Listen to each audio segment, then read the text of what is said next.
My name is Hazel. I'm a 27-year-old stay-at-home mom. I had a problem with my mother-in-law who lived with us. She was constantly texting me about every little thing. It seemed a friend of hers taught her how to send text messages, but it turned out to be a nuisance. For her, it just became another way to harass me. She remained quiet when others were around, and chose to communicate her complaints to me through messages. Last night's dinner was terrible. Everything was so salty that I thought I was going to have high blood pressure. Were you trying to kill me? How many times do I have to tell you to make a decent meal? You're just useless. She went on and on about how bad my cooking was.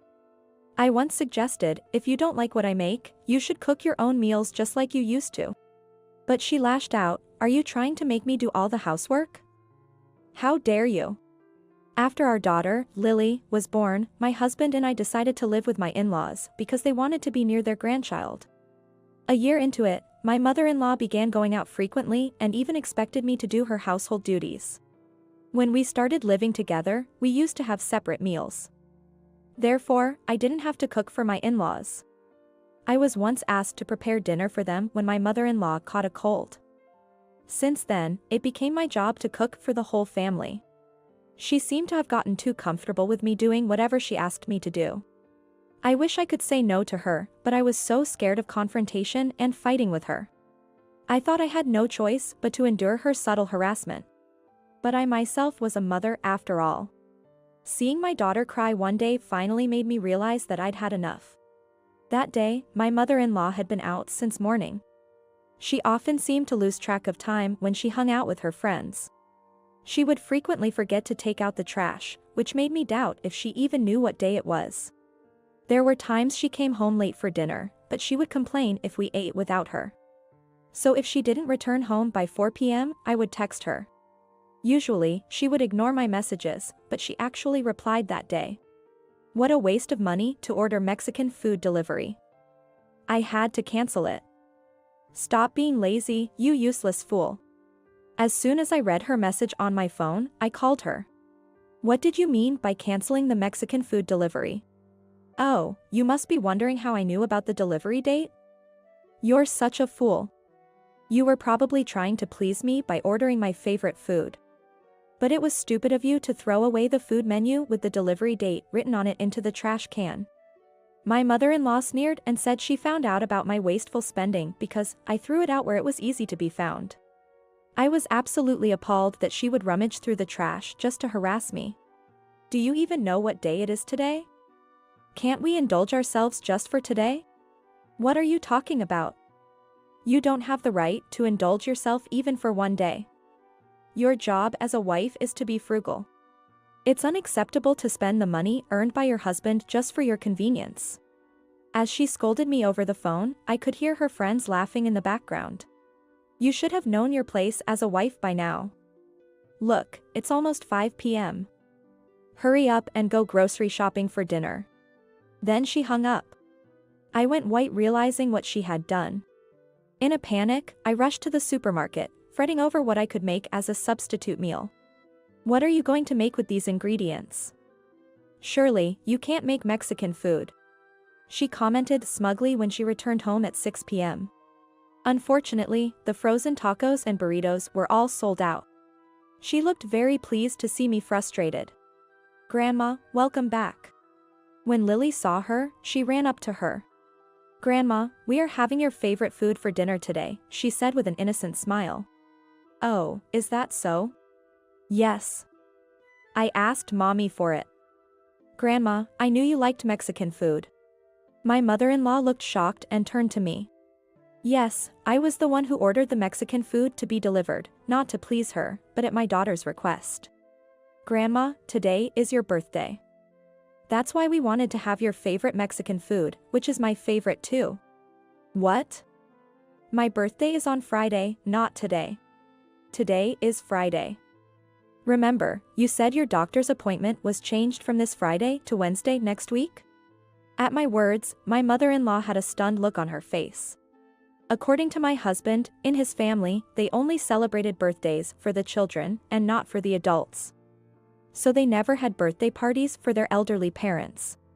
My mother-in-law probably thought her birthday was just another day, plus she was confused about the days of the week as usual. Realizing what she had done, she turned pale. "Lily, I will quickly go and change my clothes."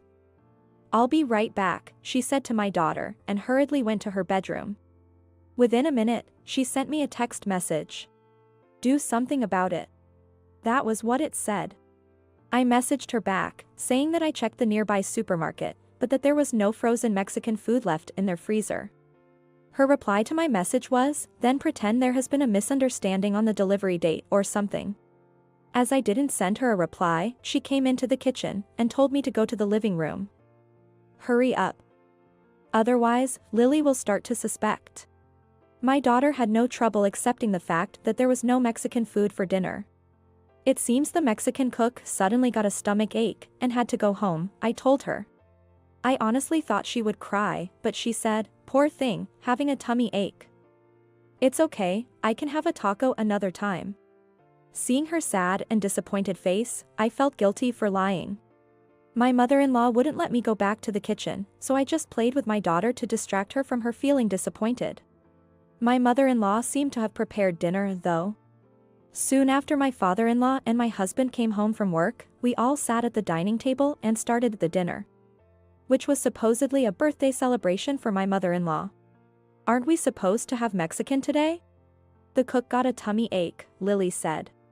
Confused, my husband asked me about it, and I explained that it was cancelled due to a mix-up on the delivery date. He looked dubious, but then my mother-in-law quickly interrupted, "Are you sure it was just a mix-up on the date? Didn't you just forget to order the food?" Poor Lily. She was looking forward to surprising me for my birthday. Hearing that, I was dumbfounded. I couldn't believe she shifted the blame onto me, after making me cover for her. As I clenched my fist, Lily whispered in my ear, "Mommy, I want to eat some cake." That was when I realized I'd momentarily gotten lost in my own anger. "It's a surprise you came up with." "Wait here, I'll go and get the cake," I whispered back and stood up. From the living room, I heard Lily's voice, saying, "Each cake is small. The chocolate one is mine. But because it's a big piece, I'll share it with Mommy. Mommy and I both love chocolate." "Grandma, you can have the one with strawberries." Lily must have gotten so excited that she spilled the beans about the surprise, which she made me promise not to tell her grandmother. She said it was a secret between her and I. I couldn't help but smile at her cuteness, but as I opened the fridge, I frowned. What? The box full of cakes that was delivered earlier was missing. I heard the notification sound came from my phone in my pocket, and a dreadful thought crossed my mind. I turned to look at the kitchen trash can. I received a few messages from my mother-in-law, and each message was very short, as if she sent in a hurry. In the fridge, there was a box. Most were chocolate ones. "I thought you wasted money on your favorite cakes." Well, I did love chocolate. But even if it was just a misunderstanding on her part, the idea of her throwing away food before dinner was absurd to me. Inside the lidded trash can, I found the petit fours, tragically squashed. The little cakes that had sparkled like jewels in my daughter's eyes. My mother-in-law must have realized what she had thrown out were the cakes my daughter was looking forward to. "Do something about it. If not, I'll say the dinner incident was your fault. Pretend the cake was off." She kept sending me short messages, one after another. What a selfish woman she was. I stood in the kitchen, dumbfounded, when I heard my daughter's voice calling me. "Mommy, aren't you bringing the cakes over here?" I could hear her standing up and coming towards the kitchen. "Lily, no. You can't go into the kitchen. You have to wait patiently for your mommy to come back to the table." The way my mother-in-law said to Lily sounded very harsh. "Mom, stop it. Lily doesn't like it." "Why are you so desperate?" my husband said. "I want to go and see. I want to see my cake." "Don't be silly, come back here." Then, something hit the floor with a loud thump, followed by Lily's crying. Snapping back to reality, I rushed to the living room, and my daughter flew into my arms when she saw me. What on earth happened? When Mom yanked Lily's arm, she fell to the floor. I just tried to stop Lily from. What kind of person makes a child cry like that? My husband and my father-in-law glared at her, who was at a loss for words, but then she looked at me as if she remembered something.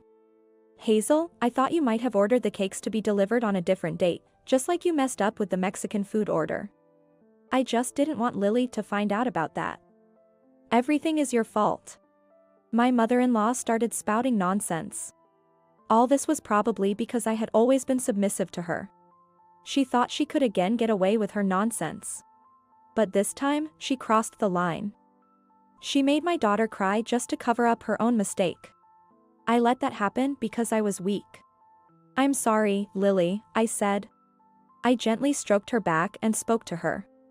Grandma threw away all the cakes, and she was the one who canceled the Mexican food delivery. I'm really sorry for lying to you. Hazel, how dare you say that, my mother-in-law barked, but my father-in-law silenced her with a glare.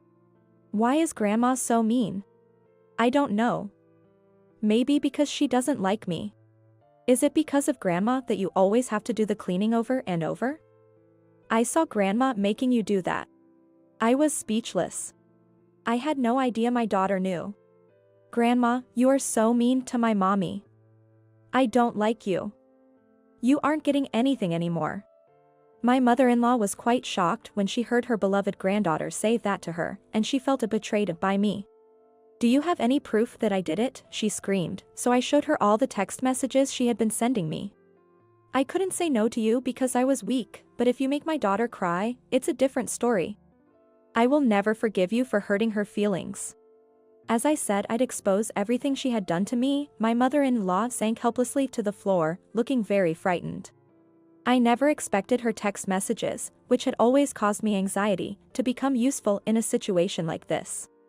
My husband, reviewing her past messages on my phone, angrily said to his mother, "So you've been secretly bullying my wife all this time?" Seeing Lily startled by his angry face, I calmly asked my husband to take her to another room. Hazel, how long have you been treated like this? When my father-in-law asked me, I told him everything about the mistreatment I had endured. My father-in-law was puzzled especially about the money his wife had been squandering whenever she went out with her friends. Then something seemed to click.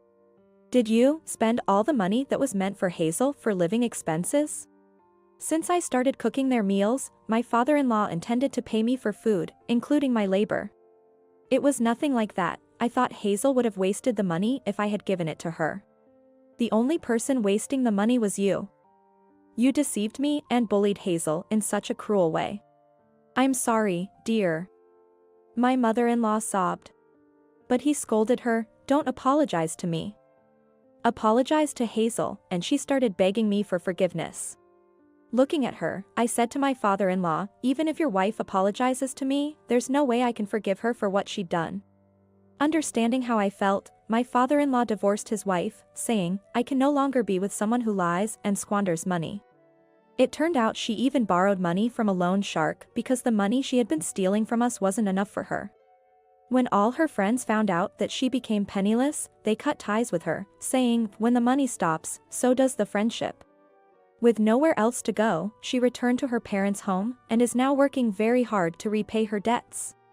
She's being bullied by her brother and sister-in-law, who are giving her a hard time. What goes around comes around was what my husband said about the situation his mother's in. I'm no longer afraid of the notification sound on my phone whenever I receive messages. I feel a deep sense of relief that my long-standing problem has been resolved.